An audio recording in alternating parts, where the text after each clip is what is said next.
안녕하세요. 저는 인천에 사는 30대 중반 여성입니다. 저는 어린 시절 잠시 부유했던 기억이 있지만 10살 때부터 가세가 기울어 안 해본 일이 없는 그야말로 산전수전 공중전의 삶을 살았습니다. 공무원이었던 아버지는 노름으로 일을 잘렸고 여자 문제에 가정폭력까지 겉으로 보이는 것과 실체는 완전 다른 악질 중의 악질이었죠. 하늘이 도운 건지 아버지는 술에 취해 길에서 얼어 죽었어요. 이후 엄마는 남은 저희들의 생계를 책임지기 위해 밖으로 돈을 벌러 나갔지만 공장에서 사고를 당한 이후 반신불구가 됐습니다.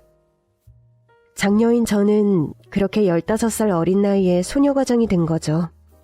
밑으로 3살, 5살 어린 동생들을 먹이고 입히고 재우며 학교도 보내야 하니 일을 할 수밖에 없었습니다. 학교도 그만두고 동네 시장에서 심부름을 하다 어느 채소가게 사장님의 마음에 들게 됐죠. 그렇게 채소가게 일을 고정적으로 하면서 장사를 배웠습니다. 저는 초졸이지만 동생들만큼은 배 안 굶고 고등학교를 나오게 하고 싶어서 새벽 일찍 일어나 도시락을 쌌어요. 시장에서 얻은 배춧잎을 양념 없이 소금에 절여서 김치라고 도시락에 넣어줬었는데 지금도 그 얘기만 하면 삼남배가 펑펑 웁니다. 정말 바쁘게 살았어요. 새벽 5시부터 나가 하루 18시간씩 일했고 20대 중반부터는 내 가게를 꿈꾸며 채소가게에서 판매 및 관리 총괄 업무를 맡았죠. 20살이 되던 해 누워만 있던 엄마는 시름시름 앓다가 숨을 거두셨어요. 하늘 아래 완전한 고아가 된 거죠. 그래도 저희 3남매는 각자 자리에서 정말 열심히 살았습니다. 저는 시장에서 일했지만 그래도 동생들은 전문대학이라도 다 보냈어요. 연애 한번 해본 적도 없이 나이를 거꾸로 살아가는 사람처럼 살았죠. 외모도 20대 초반인데 시장 아줌마 같았어요. 그래도 그때를 생각하면 참 재밌었는데 그 아줌마와의 인연도 거기서 시작됐거든요. 시장에서 일하다 보면 다 비슷비슷해 보이는 사람들 같지만 어디나 사람 모이는 곳이 다 그렇듯 장노릇을 하는 사람들이 있잖아요. 기세기로 유명했던 그 아줌마, 바로 순댓집 아줌마가 딱 그랬습니다. 상인회장도 아니면서 가게들마다 참견이란 참견은 다 했고 옆집에서 조그만 물건이 넘어오면 아침부터 소리를 버럭버럭 질러대면서 한바탕 소란을 일으켰어요. 저는 시장에서 성실하기로 유명했고 어린 나이부터 이 가게 저 가게 심부름을 하며 싹싹함을 무기로 일했던 터라 평판은 좋았거든요. 웬만하면 순댓집 아줌마는 부딪히고 싶지 않았는데 그날따라 그렇게 시비를 거는 거예요. 어이, 채소 가게! 오늘 받은 파 상태가 너무 안 좋던데 이거 봐봐, 이거 어쩔 거야. 누구 오늘 장사 시작도 전에 말아먹게 할 일 있어? 네? 그럴 리가 없는데. 어디 봐요. 어머, 얘 봐라. 내가 거짓말할 사람으로 보여? 여기 봐봐. 파 끝이 다 누렇게 시들시들 하잖아. 이거 오늘 저희 집에서 받은 거 맞아요? 제가 꼭두 새벽부터 나와서 일일이 다 검수하는데? 얘 이거 안 되겠네. 김 사장한테 내가 직접 말해서 홍군형을 내줘야겠어. 같은 상인끼리 이렇게 장사하면 되나? 너 어디 물건 바꿔치기 해서 시장 상인들한텐 못 쓰는 물건 돌리는 거 아니야? 너무 어이가 없었죠. 그날 시장 안에 다른 가게들도 다 배달된 물건인데 왜 순댓집에서만 항의가 들어오냐고요. 그것부터가 말이 안 됐습니다.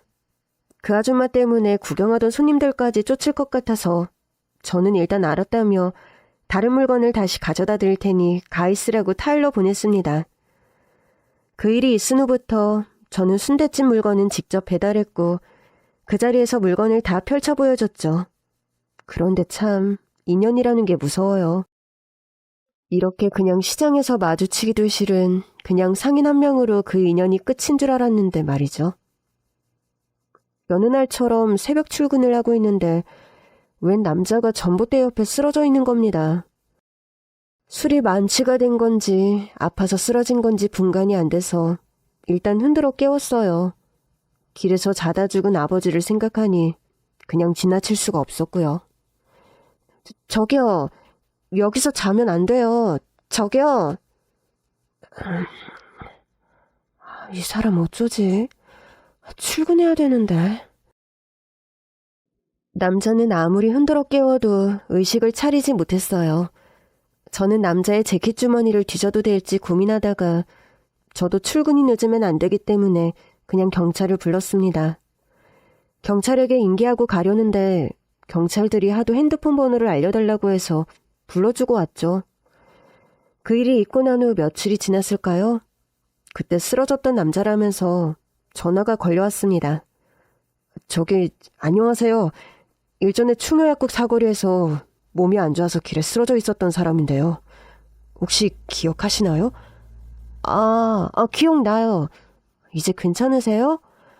네, 정말 감사했어요. 그때 경찰이 연락해 주셔서 제가 살았어요. 너무 감사해서 식사라도 대접하고 싶어서 연락드렸어요. 참 괜찮아요. 무슨 식사를 해요. 그나저나 정말 다행이에요.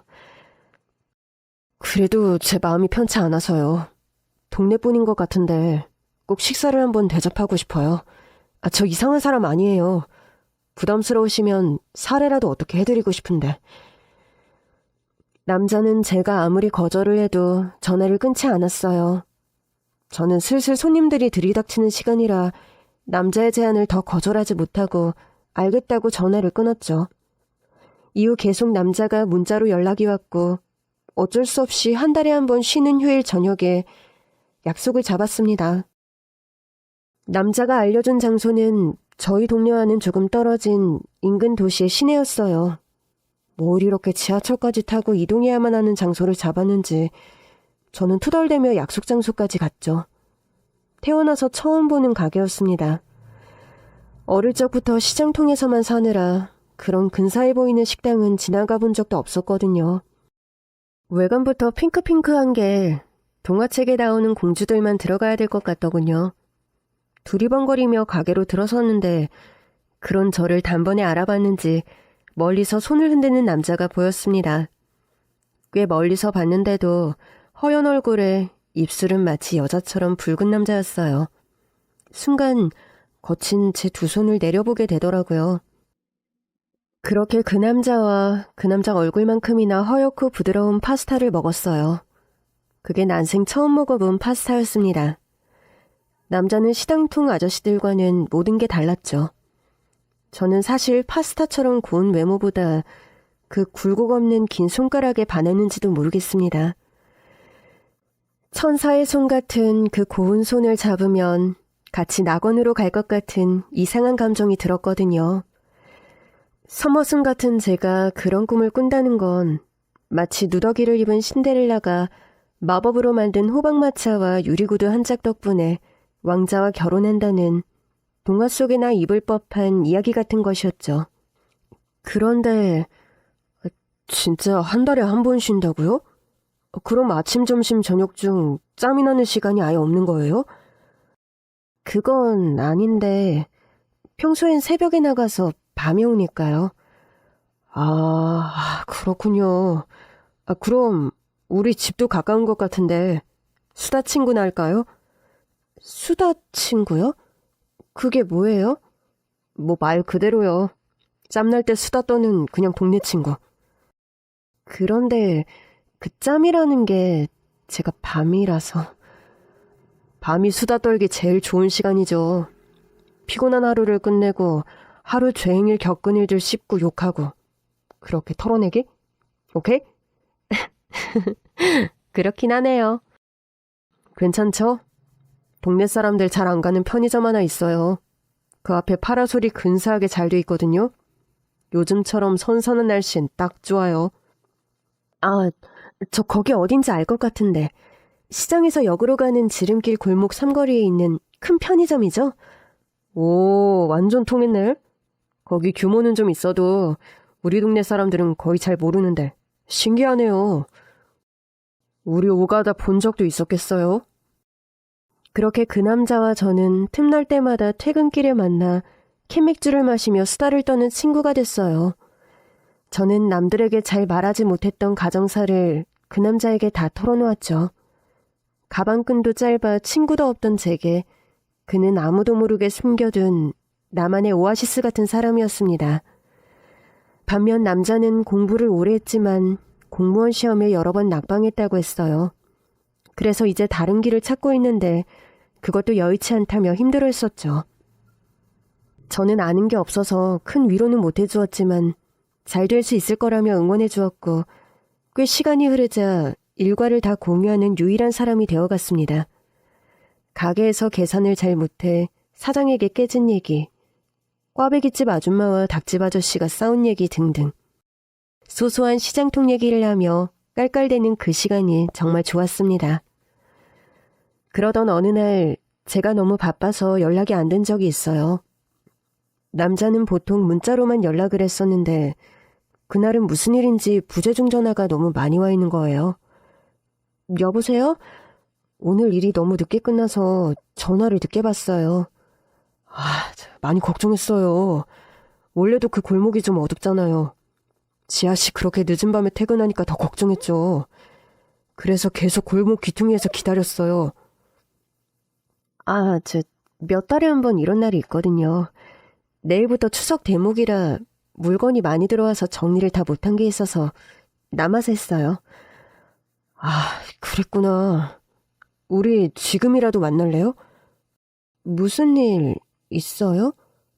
아니, 그런 건 아니고요. 암튼 삼거리 커피집에서 봐요. 어딘지 알죠? 알긴 아는데 일단 알겠어요. 그날따라 남자의 목소리가 무겁게 가라앉아 있었어요. 저는 너무 피곤했지만 그를 만나러 갔습니다. 좀 걱정도 됐고 아마 그때 알았던 것 같아요. 제가 그를 더 이상 수다 친구로 생각하지 않는다는 걸요. 여기에요. 무슨 일이에요. 카페에서 보자고 하고 저한테 흙냄새 날 것 같은데 이런데 들어와도 되나? 무슨 소리예요. 여기 어떤 사람이든 다 오고 갈 수 있는 그냥 24시 커피집일 뿐인데. 그런데 왜 그렇게 전화를 많이 했어요? 진짜 무슨 급한 일이 있었던 거예요? 일단 숨 좀 고르시고요. 지아씨, 제가 전화를 왜 많이 했을까요? 네? 지아씨는 다 좋은데 왜 이렇게 눈치가 없어요? 무슨 소리예요. 장난치지 말고 그냥 말해봐요. 제가 거의 100일이 다 되도록 지아씨 퇴근 시간 기다렸다가 지아씨 가는 길목 편의점으로 출근하는 이유가 뭐겠어요? 저 지아씨 좋아해요. 스타 친구 말고요. 여자로서. 그리고 처음부터 좋아했어요. 처음 봤을 때부터. 남자의 갑작스런 고백에 어안이 벙벙했습니다. 산전수전 공중전의 도돌이표 같은 삶을 살며 여자로서의 삶은 제 스스로도 상상한 적도 없었죠.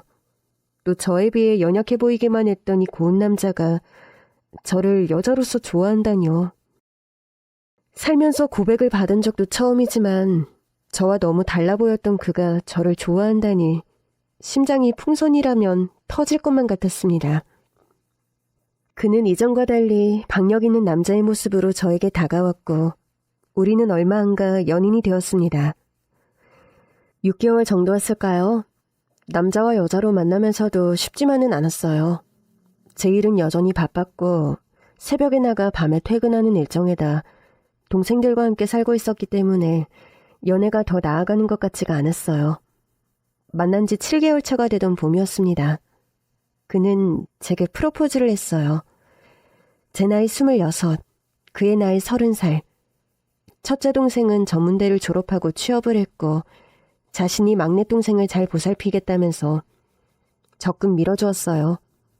저는 아직 어린 동생들을 두고 시집을 간다는 게 정말 자신이 없었지만 이 남자를 놓치면 제 인생에서 남자는 다신 없을 거라는 막연한 두려움과 무엇보다 그를 사랑하는 마음이 너무 컸던 것 같아요.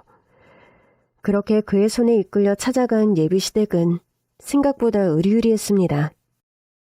우리 동네에 이렇게 근사한 단독주택이 있는지도 몰랐죠.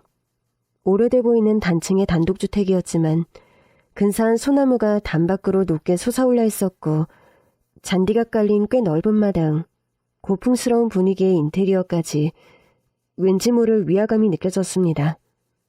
그런데 집으로 들어가 마주친 그의 어머니가 글쎄 제가 아는 사람이었습니다. 아니, 너는 네가 어떻게 여길... 어떻게 아주머니가 여기에 계세요? 야, 이놈아, 네가 말한 착하고 생활력 강하고 예쁘다는 애가 얘였냐? 아이고, 말도 안 돼. 어디서 이런 애를 데리고 와서는. 이 결혼 나는 절대 못 시킨다. 알고 보니 그의 어머니는 시장에서 저와 한번 한바탕 했던 순댓집 아줌마였어요. 그에게 어머니에 대해서는 딱히 들은 바가 없었는데 평범한 가정주부인 줄 알았던 그의 어머니가 그 억센 싸움꾼인 순댓집 아줌마라니 저는 배신감마저 느꼈습니다. 그는 저에게 일찍이 고백을 하고 싶었지만 자기 집에 대한 자신감이 없었다고 해요. 억센 홀어머니와 가진 것도 없는데 남을 업신여기며 철이 없는 동생하며 그렇게 하루 이틀 미루다 고백을 하지 못하고 정면 돌파를 선택했다는 건데 순댓집 아줌마, 그러니까 그의 엄마는 예상했듯 머리를 싸매고 반대했고 저희는 중내만에 하다 결국 결혼에 골인했습니다. 그 사이 많은 일이 있긴 했죠.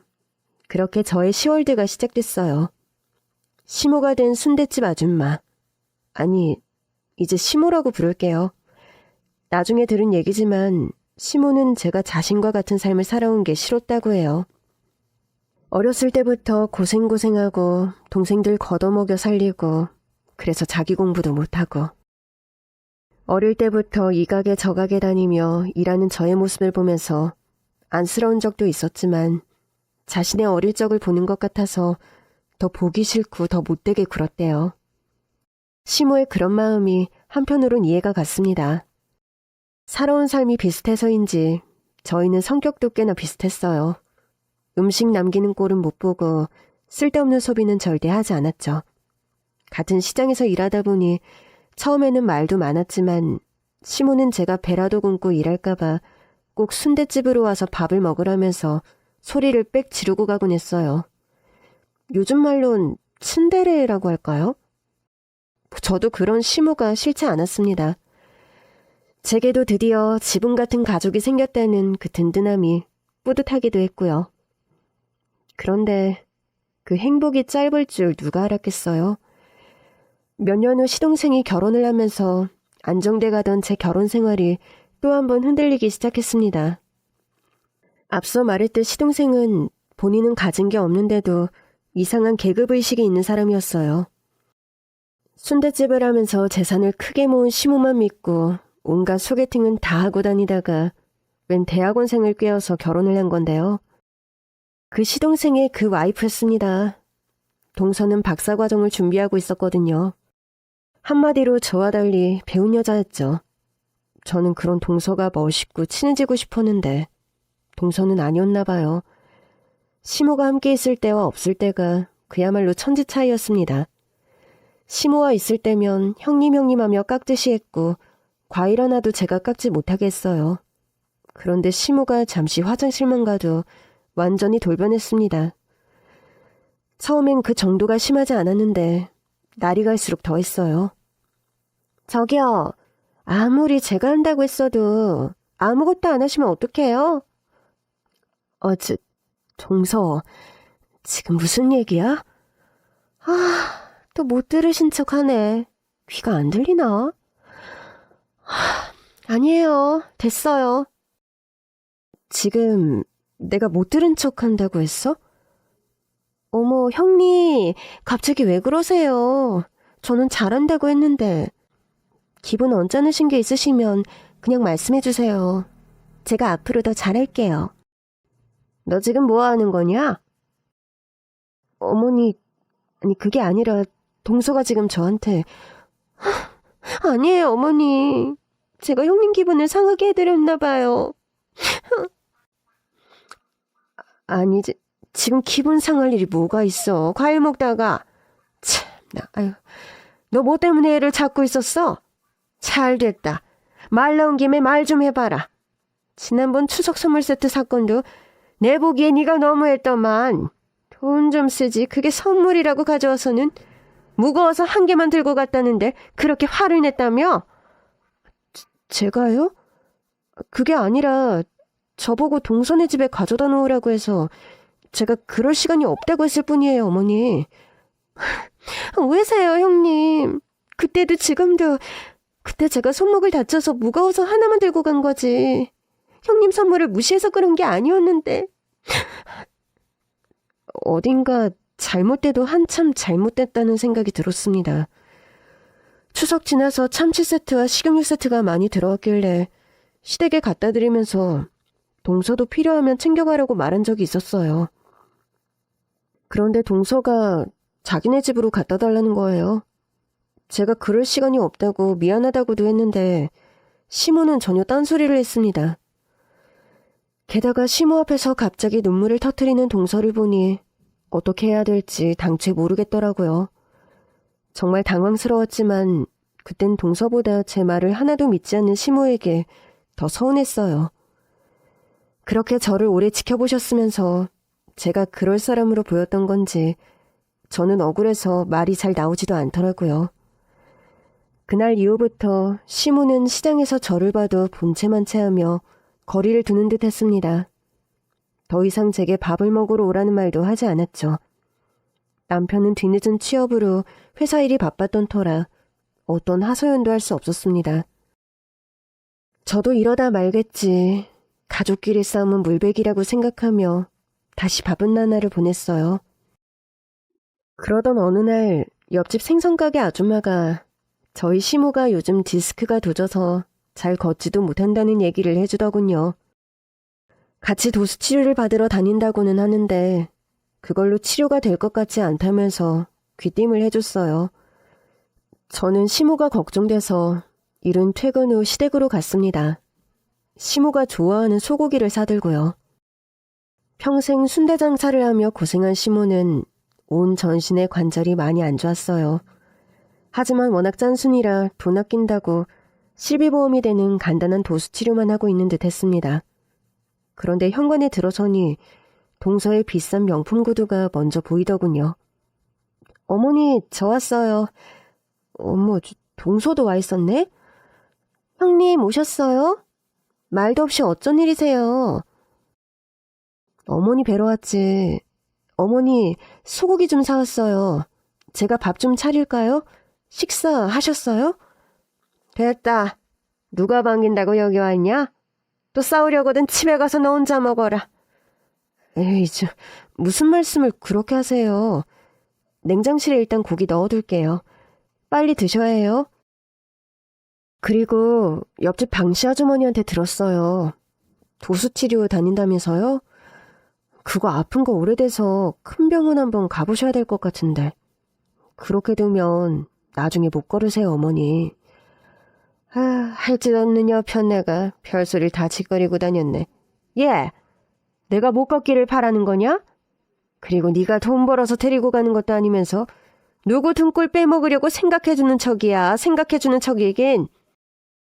어머니, 무슨 말을 그렇게 하세요. 저 너무 서운해요. 내가 더 서운하다. 남들은 맏며느리가 건강검진도 예약해주고 주말이면 외곽에 가서 꽃구경도 하고 1등급 소고기도 사준다는데 시장 불고기 봉다리 털렁 하나 들고 와서는 고작 하는 말이 그거냐? 어머니, 저도 한다고 하는데 형님, 이제 너무 걱정하지 마세요. 제가 병원 모시고 가기로 했어요. 그리고 어머니, 저희가 이제 모시려고요. 어머니 이제 연세도 있으신데 이 큰 집에 혼자 두시기도 그렇고. 특히 국밥집은 그만하셨으면 좋겠어요. 예, 가게는 계속 한다니까. 나 아직 쓸만해. 어머니, 안 돼요. 그래서 더 아프신 거라니까요. 형편이 어려운 것도 아니고 순대를 왜 팔아요. 이제 그만하세요. 일단 내일 병원 다녀와서 그 일랑 같이 다시 얘기해요. 갑자기 합가라니. 동서는 형님 댁인 우리 부부와는 아무런 상의도 없이 자기네가 시무를 모시고 살겠다고 선포했어요. 그러면서 시무의 유일한 낙이자 삶 그 자체인 순댓집도 그만하게 하겠다면서 시무와 장난스럽게 툭탁거리더군요. 시무의 눈에서도 꿀이 떨어졌죠. 안 그래도 박사며느리라고 자랑자랑하고 다녔는데 병원 검진 예약도 척척, 아픈 시무 모시겠다고 합가까지 하겠다는 둘째 며느리가 얼마나 예뻤을지 저도 이해는 갔어요. 누가 됐든 혼자 사는 시무를 모시고 산다는 건 좋은 일이지만 동서가 갑자기 그러겠다는 게 납득이 잘 안 갔을 뿐이죠. 시동생 결혼 전에도 합가 얘기가 나왔는데 동서가 거절했다고 들었거든요. 새 아파트 들어가기 전까지만 살라고 해도 아득바득 싫다고 했던 사람이 무슨 바람이 들었나 의심이 들 수밖에 없더라고요. 시모는 일찍 남편과 사별하고 풀빵 장사부터 시작해서 포장마차, 식당 주방일 등 안 해본 일 없이 열심히 살았다고 해요. 동네 사람 말 듣고 했던 작은 땅 투자가 잘 돼서 목돈을 벌게 된 이후 점점 가게를 늘려가며 순댓국 장사만 25년을 했죠. 시모가 알부자라는 얘긴 들었지만 제 예상보다 재산이 더 많았어요. 저는 주변에서 시집 잘 갔다는 얘기를 들어도 내 재산이라고 생각해 본 적이 없었어요. 당시 60도 안 된 시모가 혼자 외롭게 사는 게 안타까웠을 뿐이죠. 저는 머리가 복잡했지만 한편으론 동서의 행동이 저의 오해일 수도 있다는 생각에 남편에게도 싫은 내색 한번 하지 않았어요.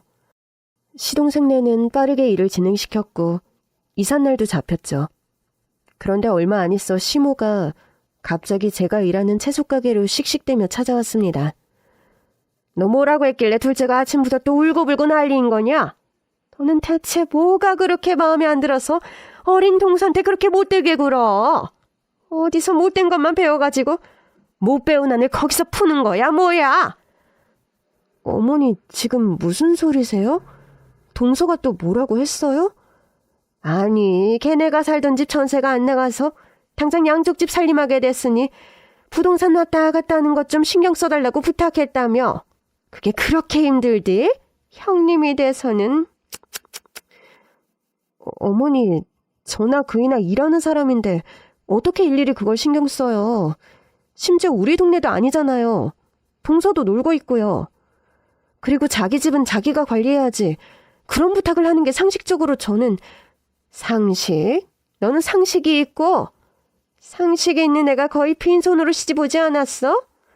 네가 평생 번 돈 니네 동생들 지금 사는 집 보증금으로 다 들어가 있고 아직도 둘째 동생은 대학생인데 등록금도 다 대주는 거지?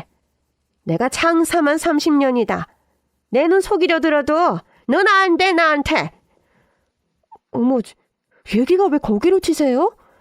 지금 동서네 집 전세 내놓는 거 얘기하다가 왜 얘기가 거기로 튀어요? 어머니, 그리고 저 빈손으로 시집 오지 않았고요. 어머니 지금 사시는 집 가전제품도 다 오래돼서 제가 싹 바꿔드렸고 혼수도 다 최신으로 해왔고요. 그이도 처음부터 취업이 됐던 것도 아니고 모아놓은 돈도 하나 없어서 최근까지 제가 벌어 생활했어요.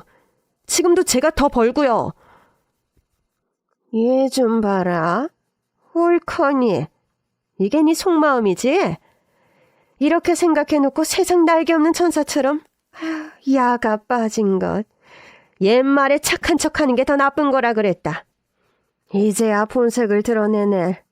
내 이래서 그렇게 결혼을 반대한 거야. 네가 좋아 죽겠다고 네가 다 먹여 살릴 것처럼 내 아들 포싸매 가놓고 고작 시장 일에서 몇 푼 더 번다고 남편을 괄시해. 네 주제에 어떻게 우리 아들 같은 애를 만나게. 괄시라고요? 제가 지금 받고 있는 게 괄시예요. 그리고 이른 시간부터 장사하는 집에 오셔서 뭐 하시는 거예요? 상도도 없어요? 그리고 이제 못 참아요, 저. 없는 얘기 좀 이제 그만 지어내세요. 그 좁은 시장통에서 시모와 며느리가 지지고 볶고 싸우는 꼴이란 정말 귀까지 뜨거워졌습니다.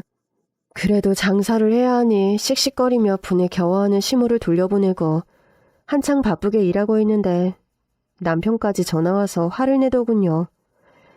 나이 든 자기 엄마한테 그렇게까지 험하게 말해야 하냐면서 연애할 때부터 당신이 시니컬한 건 알았는데 해도 너무한다는 둥. 남의 속도 모르고 고부간 예절 운운하는 남편이 원망스럽기까지 했어요. 그날 늦은 밤까지 일을 하고 집에 왔는데 남편은 집에 없고 부재중 전화가 또 여러 개 와 있었어요. 남편이 일하는데 싸우자고 연락한 것 같아서 안 받은 것도 있는데 생각보다 전화가 더 많이 와 있더군요. 집에 오면 있을 줄 알았더니 남편은 없고 뭔가 불안한 마음이 들어 남편에게 전화를 걸었습니다. 여보, 어디야? 나 오늘 일 많아서 전화 늦게 받았어. 야, 너 또 일 핑계지? 지긋지긋하다. 누가 들으면 나라님인 줄 알겠어. 세상에 네가 제일 바쁘지? 무슨 말을 그렇게 해. 그래서 지금 어딘데? 어머니 쓰러지셔서 집에 다 모였으니까 너도 빨리 와. 쪽팔려 죽겠다 나 지금. 너 때문에. 쓰러지셨다고? 갑자기 왜? 말 길게 시킬 정신이 있어? 참 대단한 며느리 나셨네. 빨리 오기나 해. 저와 낮에 싸운 것 때문에 혈압이 높아지신 건가? 어디가 어느 정도 아프시길래 이 밤에 모두 모인 거지? 저는 온갖 걱정을 하며 시댁으로 달려갔습니다. 다행인 건지 시모는 쓰레기 버리러 나가다가 누가 대문 앞 대리석 바닥에 버린 바나나 껍질에 밟고 미끄러졌다고 하더라고요. 허리를 삐끗한 것 같은데 병원에 가자고 해도 도통 얘기 듣지도 않고 제가 사과를 해야만 간다고 바득바득 우기고 계셨다고 해요. 바나나 껍질을 원망하는 게 아니라 다친 것도 모두 제 잘못이었던 거죠. 저와 싸워서 집에 일찍 와서 그런 일이 생겼다나. 어안이 벙벙했습니다. 저를 무시하던 시동생은 제게 한 소리 할 줄 알았는데 그날따라 고개를 푹 숙이고 있었고 동서는 시모가 다친 것이 되레 심나 보이더군요. 누워있는 시모의 팔다리를 주무르며 온갖 알랑방귀를 다 뀌고 있었습니다. 저는 어쩔 수 없이 시모에게 무릎을 꿇고 사과했고 다음날 병원에 가는 것으로 설득시켰어요. 시모에게 미안해하는 남편 때문에 저는 그날 그 집에서 자며 시모의 수발을 들게 됐죠. 동서도 질세라 자고 가겠다고 해서 그날 밤은 모두 한 집에서 자게 됐습니다. 특히 굳이 안 그래도 되는데 동서와 저는 시모를 가운데 두고 잤어요. 시모는 아픈 기색 없이 드르렁드르렁 코를 골며 금방 잠이 들었고 늦게까지 어디론가 그렇게 문자를 하던 동서도 피곤은 했는지 코를 골며 잠을 자더군요. 저는 이른 새벽에 또 나가야 했지만 잠이 오지 않았어요. 뭔가 늘 우여곡절이 많던 제 삶이 다시 또 산으로 가는 듯한 기분이 들면서 서럽기도 했고요. 이런저런 생각을 하다 옅은 잠이 들었는데 동서의 핸드폰 진동이 계속 울리더라고요. 잘못 설정된 알람인가 해서 대신 끄려는데 이상한 문자가 미리 보기로 언뜻 보였습니다. 너희 시엠이 어쩌고 써있는데 욕도 섞인 것 같았고요. 저는 기분이 왠지 찝찝해서 동서의 핸드폰을 들고 거실로 나갔어요. 남의 폰을 그렇게 보면 안 되는데 여자들만 느낀다는 그 묘한 촉 있잖아요. 동서는 의외로 폰이 잠겨져 있지도 않더군요. 그래서 문자 내역을 눌러보는데 한 사람과 유독 긴 대화를 하더라고요. 대화창도 상단에 고정이 돼 있었습니다. 그런데 그 문자 내용이 정말 놀라웠어요. 우리 시엠이 뒤지면 수십억은 생길걸? 와, 진짜 알짜배기였네. 순대 냄새만 맡으면 어쩌나 걱정했는데 우리 그 돈 생기면 이제 뭐부터 해야 돼? 리스트 짜놔야겠다. 아, 어떡해. 나 잠 안 와. 두근두근. 저는 동서와 웬 남자가 주고받은 문자를 보고 하마터면 꽥 하고 소리를 지를 뻔했어요. 시모의 사고가 단순히 남이 버린 바나나 껍질에 미끄러진 줄 알았는데 알고 보니 동서가 일부러 대문 밖에 물을 뿌려서 살얼음을 얼게 했던 겁니다. 마지막 문자 내용을 보니 결국 시모가 좀비처럼 살아났다면서 명줄도 길다고 투덜대기까지 했더군요. 다음 계획을 짜자며 의기투합하는 두 악마의 대화를 보고 있자니 저는 어디서 어디까지 계획된 건지 무섭기까지 했어요. 그 계획에 우리 가족 전체가 있을 수도 있다는 생각도 들었고요. 사람을 죽여가면서까지 재산을 탐하는 사람이라면 위로 형님네가 있다는 게 또 얼마나 눈에 가시였겠어요? 이번에 시동생네가 시댁으로 들어와 산다고 했을 때는 잘난 척하는 시동생까지 합세해서 결정한 거라고 생각했는데 이렇게 동서에게 상관함까지 있는 걸 보니 시동생도 속고 있다는 게 분명하다는 생각이 들었죠. 저는 일단 그날은 모두에게 모른 척하고 잤습니다. 그리고 다음날 오후 시동생에게 연락을 했어요. 그런데 그게 끝이 아니었어요. 시동생은 이 모든 비밀을 알고 있었던 겁니다. 심지어 동서의 파란만장한 과거도 모두 알고 있었는데 정말 놀랍기 그지없었습니다. 고고하게 굴던 박사님과는 너무 거리가 멀어 보였죠. 얘기인즉슨 동서는 시동생과 결혼하기 전부터 오랫동안 사귀던 남자가 있었지만 그 남자가 너무 가난한 집 장남이라 동거만 오래 했다는 거예요. 그러다 중절 수술만 여러 번, 나중엔 불임 판정까지 받고 자신을 먹여 살릴 남자를 물색한 거였죠. 그러던 중 우연히 시장에서 떡볶이를 먹다가 순댓집 주인이 알부자라는 얘기를 듣고 시동생에게 계획적으로 접근을 했다는 거였습니다. 막장도 이런 막장이 없구나 학을 떼고 있는데 심지어 이번 시모의 사고도 처음이 아니었다는 겁니다. 지금부터 하나씩 열거를 해볼게요. 당뇨가 있는 시모에게 일부러 탄수화물과 단 음식을 많이 먹이는 것은 기본이었는데 그 방법도 참 치졸했어요.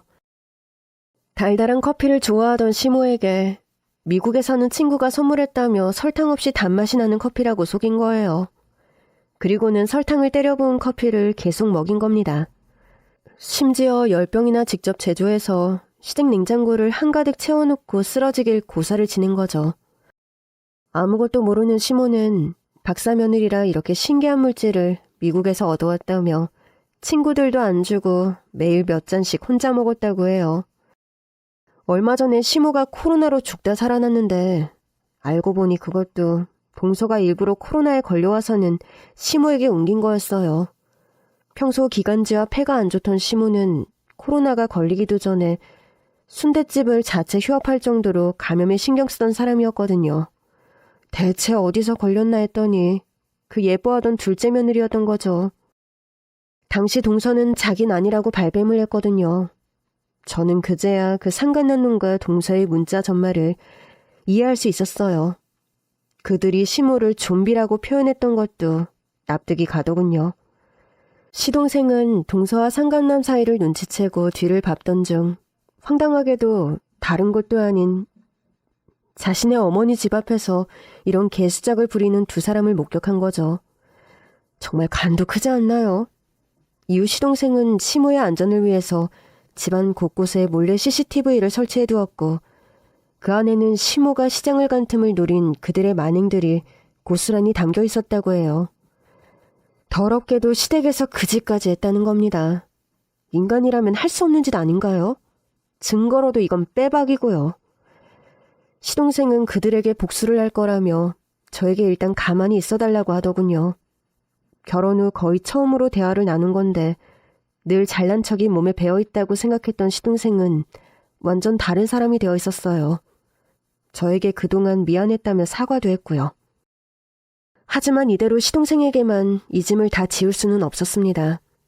그래도 결혼해서 살던 아내인데 자신은 물론 자신의 어머니를 해하려 했다는 게 얼마나 충격이겠어요. 시동생은 이미 동서의 뒷조사를 하면서 자신을 완전히 속였다는 사실에 멘탈이 반은 나간 상태로 보였고요. 저는 시동생과 상의해 남편과도 이 모든 사실을 공유했습니다. 일단 남편과 시동생 그리고 저는 그 인간들이 돈에 환장한 것들이니 돈에 배신당하는 것이 가장 끔찍하지 않겠냐는 데 동의했어요. 그래서 그들의 계획대로 움직여주는 척 해보기로 계획을 짰죠. 시동생이 이미 동서의 핸드폰을 몰래 볼 수 있는 복제폰을 만들어 놓은 상태여서 일이 더 순조로웠습니다. 그들의 계획을 미리 엿볼 수 있었으니까요. 참, 저희는 그 내용을 법정에서 증거로 쓰려는 게 아니라 미리 정보를 알아낸 후 대응하기 위한 수단으로 활용했다는 점을 미리 밝힐게요. 동서와 상간남은 다음 계획으로 아파서 골골대는 시모를 끌고 놀이동산에 가려는 계획을 세웠어요. 아니, 허리 다친 사람을 데리고 무슨 놀이동산인가. 생각보다 머리가 안 좋네? 라고 생각했는데 그들의 잔인함에 또 한 번 놀랐죠. 평소 운전면허를 따고 싶어 하던 시모에게 운전 연습을 시켜준다고 깬 다음 범퍼카에 태워 일부러 처박아서 허리를 더 아프게 하고 안 되면 바이킹에서 밀어버리자며 낄낄대고 있더라고요. 최종 계획이 더 무서웠어요. 놀이동산이 외진 곳에 있으니 날이 어두워지면 산길에서 잠깐 내리게 해서 세워두고 다른 차로 치어서 뺑소니 사고로 둔갑시키자는 것이 최종 계획이었습니다. 정말 세상에 이런 악마들이 또 있나 싶었죠. 디데이가 됐고 동서는 계획대로 시모에게 이럴 때일수록 걷고 움직여야 한다며 동물원이 있는 넓은 놀이동산에 데려갔습니다. 너무 넓어서 걷다가 없던 병도 생길 것만 같은데 허리 다친 사람을 데리고 간 거죠. 남편과 시동생과 저는 동서와 상간남이 눈치채지 않게 평소 안 입는 옷으로 갈아입고 나름 분장을 한 후에 뒤를 쫓았어요. 동서는 시모에게 달달한 아이스크림을 먹이면서 1차 계획인 범퍼카 앞에 줄 서 있더군요. 어머니, 평생 하니 차 한 대 없는 거라면서요? 이제 어머니도 세상 알아주는 사장님인데 멋있게 커리어우먼처럼 띠띠빵빵 운전하셔야죠. 그런데 저런 장난감 차로 운전 연습이 되는 게냐? 그럼요. 지금 당장 연수받기는 힘들고 허리도 아프고 공기 좋은 놀이동산 와서 재미로 타면서 운전 연습도 하는 거죠 뭐. 제가 가르쳐 드릴게요. 걱정 마세요. 박사과정을 밟는다는 여자가 그렇게 단순무식한 방법을 정말 실행할 거라곤 생각 안 했는데 정말 꾸역꾸역 행동에 옮기더군요.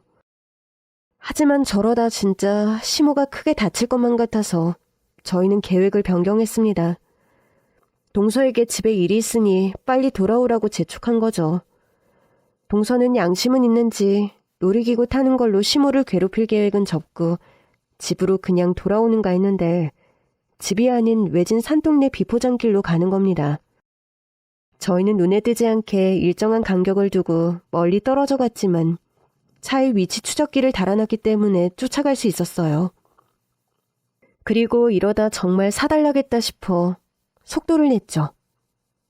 저도 지금은 아무렇지 않게 말하지만 쫓아가는데도 너무 무섭더라고요.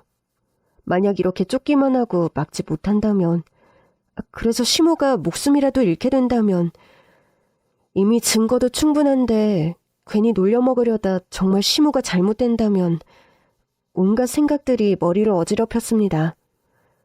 운전을 하던 남편도 마음이 급했는지 차를 세게 밟고 가는데 멀리 산기슭마을로 들어서는 입구에 작은 전봇대가 보였어요. 그리고 웬 차가 대각선으로 처박혀서 연기가 폴폴 나고 있었습니다. 저와 남편은 벨트를 끊어내듯 풀어헤치고 차를 향해 달려갔습니다. 그런데 그때 나무 뒤에서 뭔가 나오더군요. 그 그림자는 다름 아닌 시모였어요. 어머니 괜찮으세요? 어디 다치신 데 없으세요? 엄마, 괜찮아? 허리는? 엄마, 나 때문에 나는 괜찮다. 이미 허리복대도 차고 나왔었고 내 생명줄 길다. 걱정 마라. 내가 누구냐? 산전수전, 공중전, 회오리전 다 이겨낸 신말숙이여 내가. 알고 보니 시모를 걱정한 시동생이 놀이동산 떠나기 직전 시모에게 급하게 문자로 모든 사실을 알렸고 저희와 상의할 시간도 없이 일이 진행됐던 터라 여기까지 오게 됐다는 겁니다. 시모도 일단 괜히 일을 그르칠 수 있으니 자신이 알고 있는 건 비밀로 하게 했던 거고요. 동서 측은 원래 동서가 차를 몰고 상간남이 맞은편에서 차로 들이받는 계획이었는데 시모가 운전대를 빼앗아 전봇대를 향해 차를 들이받아서 계획이 완전히 틀어진 거였죠. 시모도 살짝 다치긴 했는데 힘이 어디서 나셨는지 동서의 머리채를 이미 다 쥐뜯어 놓은 상태였고요. 상간남은 운전 미숙인지 바보인 건지 시모가 동서를 쥐뜯는 모습을 보고 도망가려다 논두렁에 틀어박혀 차가 완전히 뒤집혀 있었습니다. 숨구멍은 붙어 있었고요. 저 살려주세요. 자기야, 어머니, 살려주세요. 잘못했어요. 저 좀 살려주세요. 꺼내주세요. 살려주세요. 저 좀 살려주세요. 잘못했어요. 이보세요들, 그런 말이 나와? 당신 연놈들 이제 다 끝났어. 어디 콩밥 제대로 처먹어봐. 형님, 잘못했어요. 나가면 잘할게요. 이 차에서 일단 꺼내주세요. 형님 좋아하네. 나쁜 년. 아직도 뚫린 입이라고 어디서 뭐라고 짓거리는 거야. 상간남이랑 같이 콩밥 맛있게 드셔. 저희는 동서와 상간남에 대한 모든 정보를 경찰에 넘겼고 형사는 기본 민사소송 등 할 수 있는 건 다 했습니다. 완벽한 승리는 당연하고요. 시모는 허리와 손목 등 몸에 무리가 많이 갔지만 열심히 치료받고 재활해서 지금은 건강하세요. 또 그 일이 있고 난 후부턴 저에겐 완전히 친딸처럼 대해주고 계시고요. 시동생도 전과 달리 형에게 잘하고 저에게도 형수 대접하며 지금은 완전히 한 가족이 된 기분입니다. 지금같이 행복한 시간이 내 인생에 또 있었나 싶어요. 무엇보다 지금은 시댁에서 다 같이 모여 살고 있는데 매일 웃음이 끊기는 일이 없고요. 다행히 시동생도 동네 분식집 아가씨와 연애 중이에요. 마음의 상처가 꽤 오래 갈 것 같아서 걱정했는데 정말 다행이지 뭐예요. 타인을 계급으로 따지던 시동생은 정말 딴 사람이 됐고요. 잘하면 내년엔 분식집 아가씨랑 결혼도 할 것 같아요. 그때도 다 같이 모여 살자며 리모델링 계획도 세우고 있어요. 짠순이 같던 시모도 이제 돈도 팍팍 잘 쓰세요. 제 개인적으로 가장 기쁜 소식은 난임인 줄 알았던 저희 부부에게 최근 소중한 생명이 찾아왔다는 거예요. 채소 가게 그만두고 몸이 근질근질해서 시장에 다시 나가야 되나 생각하고 있었는데 이놈 아주 효자죠? 지엄마 이제 고생하지 말라고 강제로 일을 쉬게 만들어주네요. 저는 착한 사람을 복을 받는다는 말을 믿어요. 그리고 나쁜 사람은 천벌받는다는 것도요. 그런 마음으로 살다 보면 저처럼 행복해질 날도 있을 거예요. 모두 앞으로의 삶에서 행복한 날들이 더 많기를 바라겠습니다. 지금까지 제 얘기 들어주셔서 감사합니다.